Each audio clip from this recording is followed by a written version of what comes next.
వేదికను అలంకరించిన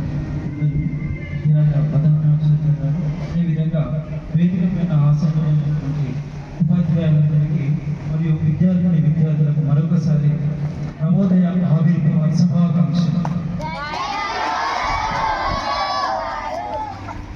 నిజంగా 1986లో నవోదయ విద్యాలయాన్ని ఎందుకు స్థాపించారు, అదేవిధంగా దాని లక్ష్యాలు ఏంటి అనే అనేక విషయాల్ని ఉదయం మీ ముందుంచడం జరిగింది.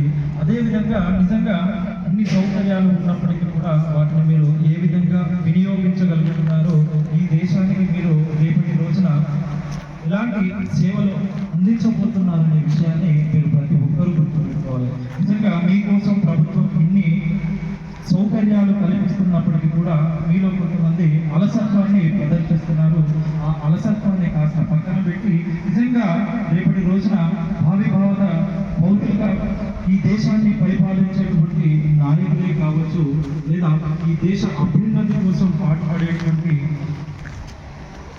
వ్యక్తులుగా మీరు అవతరించబోతున్నారు. కాబట్టి రేపటి తరానికి మీరే, ఈ దేశానికి కళ్ళు మీరే. కాబట్టి ఈ దేశం కోసం ప్రతి ఒక్కరూ ఇప్పటి నుంచే కాకుండా ఎదగాలని ఏ లక్ష్యంతో అయితే ఈ నవోదయాన్ని స్థాపించిందో అదే లక్ష్య సాధన కోసం ప్రతి ఒక్కరూ పాటుపడాల్సిందిగా ఈ సభాముఖంగా తెలియజేస్తున్నారు.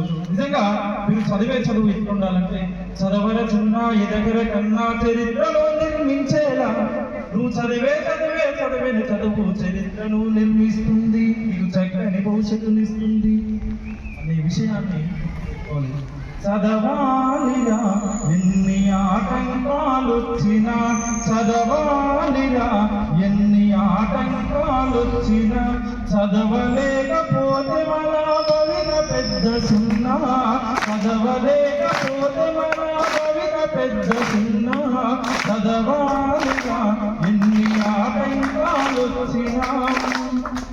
ఆలోచన పెరిగేది చదువు వల్లనే, వివేచన కలిగేది చదువు వల్లనే, అందమైన ప్రకృతిలో ఆనందం చదువురా, అందమైన ప్రకృతిలో ఆనందం చదువురా, అనుభవించు సౌకర్యం చదువు నీటి గుర్తురా.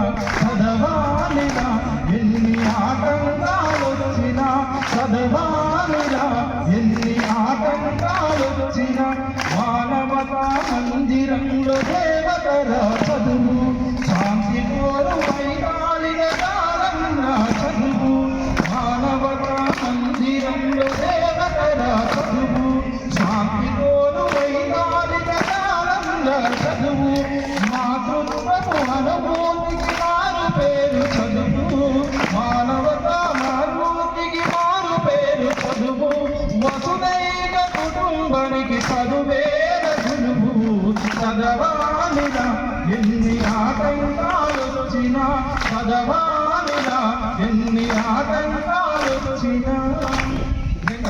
ఎన్ని ఆటంకాలు వచ్చినా, ఎన్ని అడ్డంకులు వచ్చినా, ఎన్ని అవరోధాలు వచ్చినప్పటికీ కూడా ఈ దేశం కోసం చాలా మంది తమ ఈ ప్రాణాలను సైతం లెక్క చేయకుండా ఈ దేశం కోసం పోరాడుతూ ఎంతో మంది అమరత్వాన్ని పొందుతూ, వాళ్ళకు మళ్ళీ మీరు కూడా ఈ దేశం కోసం ఇక్కడ ఇన్ని సౌకర్యాలు కల్పిస్తూ వాటిని అనుభవించి రేపటి రోజున మీరు కూడా గొప్ప ప్రయోజకులై ఈ దేశానికి గొప్ప గొప్ప సేవలు అందించాల్సిందిగా మనస్ఫూర్తిగా కోరుకుంటూ